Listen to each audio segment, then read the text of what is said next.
안녕하세요. 행복씨앗입니다. 오늘도 시장을 정리하면서 하루를 마무리하는 시간을 가져볼까 합니다. 오늘 우리 시장은 코스피는 0.02% 하락, 코스닥은 0.22% 상승 마감했습니다. 시장 수급은 코스피에서 외국인 개인들이 순매수를 했고 코스닥에서는 개인들만 순매수했습니다. 최근 들어서 코스닥 개인 순매수 늘어나고 있는데 그 중에서도 급등했다가 급락한 이 한가 파령제 있죠? 이거 고점 대비 많이 하락했다고 해서 사는 사람들이 제법 있는가 봅니다. 그런데 가치투자연구원에 계신 분들께서는 이런 종목 쳐다도 보면 안 된다는 거 그간 시황을 통해서 많이 말씀을 드렸죠. 그 사람들이 사든지 말든지 간에 우리는 아예 관심 끊어서 버려버려야 됩니다. 자, 오늘은 기준금리 이야기를 좀 해볼까 합니다. 미국에서 기준금리를 지난밤에 0.25% 올려서 미국의 기준금리는 5.25%가 됐습니다. 우리나라는 3.5%입니다. 기준금리 차가 이렇게 많이 났었던 적은 없습니다. 그런데 기준금리를 올린 첫날 외환시장 흐름 보니까 다행스럽게도 환율이 떨어졌어요. 앞으로 환율이 어떻게 될는지 모르겠는데 역시나 저렇게 기준금리 차가 많이 벌어지게 되면은 우리는 외환 유출에 대해서 걱정하지 않을 수가 없습니다. 자, 파월 연준의장이 이번에 기준금리를 0.25% 올리면서 이 올리는 것들은 투자자들이 다 예상을 했어요. 그런데 나와서 무슨 이야기를 하는가 궁금했거든요. 동기를 이야기할 것인지 아니면은 기준금리 적어도 인하를 하면서 뭐 인하 발언 내지는 인하 시기 정도를 갖다가 이야기할 줄 알았는데 이런 이야기는 없었어요. 없고 동결 여부는 한 6월 달에 결정을 하겠다. 대충 그래 이야기를 하고 치아보시면 돼. 그런데 뭐 분위기상 이번이 마지막이다. 이게 거의 뭐 굳어지는 그런 분위기입니다. 근데 파월 연준 의장이 또 그러면서도 물가가 여전히 높다라는 이야기를 많이 했습니다. 그럼 물가가 2%를 기준으로 해서 지금 돈이 많이 풀려서 높다 그러면은 사실은 굳이 이번에 동결할 금리를 인상을 마무리 지을 필요가 없습니다. 당분간 계속 끌고 가면 되거든요. 그런데 왜 저렇게 동결을 했느냐 그 생각을 해볼 수밖에 없죠. 그거는 뭐 물가 이야기하고 여러 가지 이야기합니다만은 그 속내를 들여다보면은 바로 이겁니다. 이거 지금 미국의 은행들 다시 불안이 자꾸 스물스물 올라오고 있거든요. 그렇게 되다 보니까 은행들이 파산해서 그게 연쇄적으로 또 파산이 돼가지고 경제 시스템 무너질까봐 그게 걱정이 되는 거예요. 그러니까 스톱한 거죠. 그게 아니라 물가가 진짜 걱정이 되고 잡아야 되겠다 생각한다 그러면은 기준금리를 굳이 이번에 뭐 0.25% 올리고 뭐 동결 끝낼 필요가 없습니다. 또 동결에 대한 이야기도 할 필요도 없어요. 그냥 물가가 2% 잡힐 때까지 그냥 계속 하면 돼요. 그런데 속내는 그게 아니다 이 말이에요. 이게 지금 문제가 되기 때문에 서둘러서 지금 정리를 하고 있는 거다 이렇게 생각하시면 됩니다. 또 그리고 연준이 기준금리 2% 자꾸 이야기하는데 그거는 꿈입니다. 꿈. 왜 꿈이냐면은 지금 미국의 물가 높다 이야기하잖아요. 그래 9%가 넘었던 적도 있었습니다. 그러다가 이런 물가가 이런 식으로 지금 잡혀가고 있는데 아직도 연준이 생각한 2%보다는 높죠.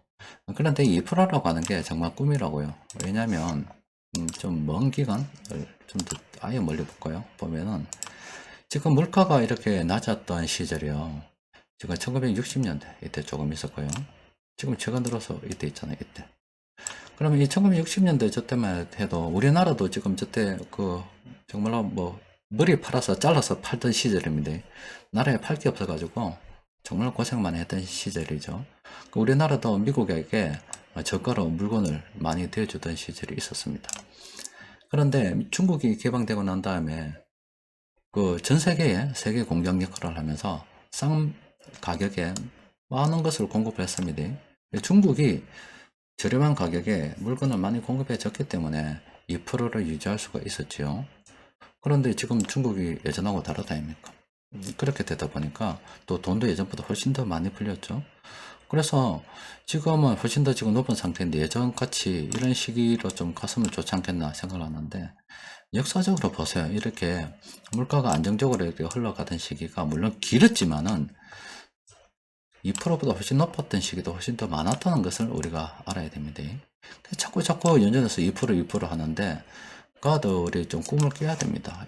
그런 예전에 뭐 중국이 세계 공장 역할을 하던 그런 시절이 있었기 때문에 2%가 있는 거지 지금은 상황이 다른데 자꾸 2% 하면서 꿈을 꾸고 있으면 안 된다 이 말이죠. 또 다른 말로 말씀드리면은 2% 저물가, 뭐 저성장 이 시대는 끝났다라고 보시면 됩니다.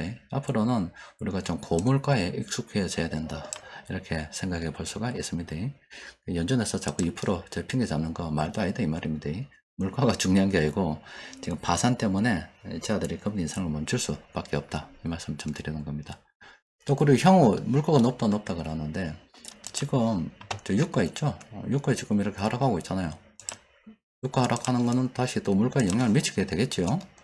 그러면은 물가를 볼 때 뭐 상당히 괜찮은 거잖아요. 근데 자꾸 미국에서 물가하게 되면 진짜 택도 없는 거죠.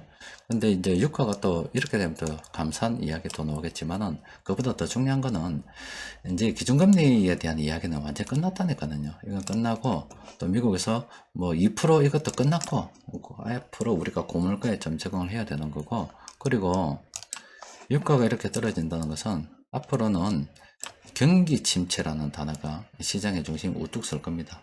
자꾸 경기에 관심을 가지는 그런 시장이 이어질 겁니다.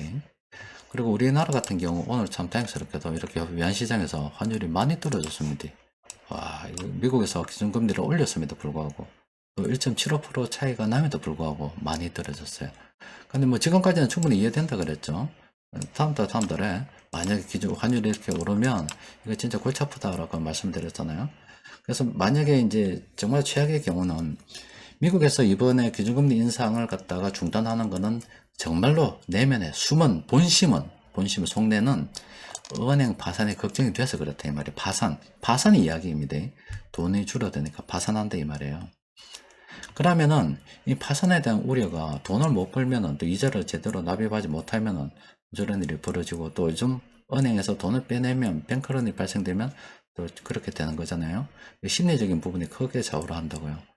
우리나라 같은 경우도 사실 굉장히 좋지 않습니다. 무역 수지가 계속 지금 적자입니다. 이제 경상 수지마저 지금 적자로 이렇게 돌았었는데 돈을 못 버는 상태에서 사람들이 소문내서 한국 저거 상태가 안 좋다더라고 자꾸 투자 심리를 갖다가 약하게 만들게 되면 우리 한국 뭐 좋을 리가 있겠어요?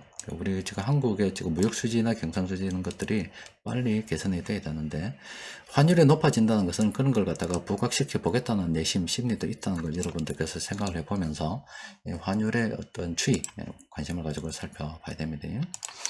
자, 기준금리 이야기 이점이었고, 시장 좀 들여다보면은 뭐 오늘 시장 그렇게 수급이 좋지 않았죠. 그래도 우리가 관심을 가져야 되는 것은 엄청 많습니다. 외국인 투자자들이 작년 7월 때부터 우리 시장 매수 정말 많이 하고 있다. 또 우리나라는 뭐 당분간 좀 시련이 있겠지만은 선진 정시로 우리도 올라설 거다. 또 외환시장 계속 장벽을 제거하고 있는 중이다. 거품이 일어날 만한 참 좋은 여건 가지고 있죠. 또 우리나라는 제조업이 다른 나라보다 많이 비중이 큰 상태이기 때문에 공장에 로봇가 들어서고 하면은 기업의 수익이 극대화될 수가 있죠. 그러니까 다른 어떤 때보다 수익 내기 좋은 이런 시기에 수급적으로 보나 기술적으로 보나 상태에 놓여 있습니다. 그래서 뭐 외국인들이 매수하고 있는 종목들 계속 우리가 따라 들어가도 된다. 그런 시점으로 저는 보고 있습니다. 또 그리고 세력들이 물량을 매집하는 동안에는 절대 좋은 이야기가 안 나옵니다.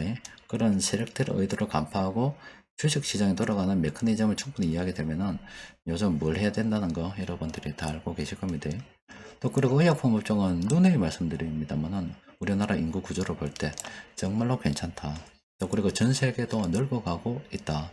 그런데 이 의약품 시장, 우리가 생각하는 이 반도체보다는 시장이 4배나 더 큰 시장이다. 그래서 의약품주도 굉장히 긍정적인 면에서 우리가 좀 공부를 할 필요가 있습니다. 외국인들이 이런 거 매수를 했고요. 세력들이 공통적으로 매수한 거 보니까 금융 투자 쪽에서 많이 팔아서 그런지 한 종목밖에 없어요. 그 대용제약, 때마침 의약품주네. 요거는 장기적 관점에서 관심을 가져볼 만하겠죠. 또 그리고 변곡점 지표를 통해서 살펴보니까 이 세 종목 있잖아요. 요것들은 단기간 많이 올라서 조심해야 되고, 나머지 이런 종목들은 우리가 관심을 좀 가져봐야 됩니다. 자, 지금 그 연준 의장이 나와가지고 물가가 높다 그러면서 2%를 우리가 향해 간다 하고 앞에서 개뻥을 때리고 있는데, 개뻥입니다. 개뻥이고, 속내는 엄청나게 지금 파산 걱정을 하고 시스템 위기에 대해서 걱정을 많이 할 겁니다.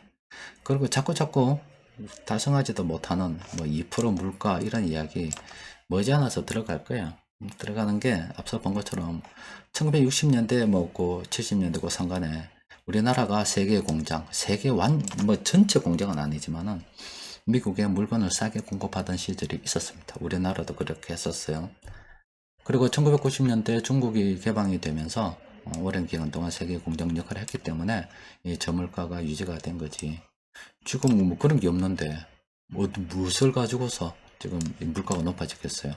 더군다나 미국에서 지금 공장 생산하고 있죠. 중국에서 안 만들고 미국 자체에서 만든다고요.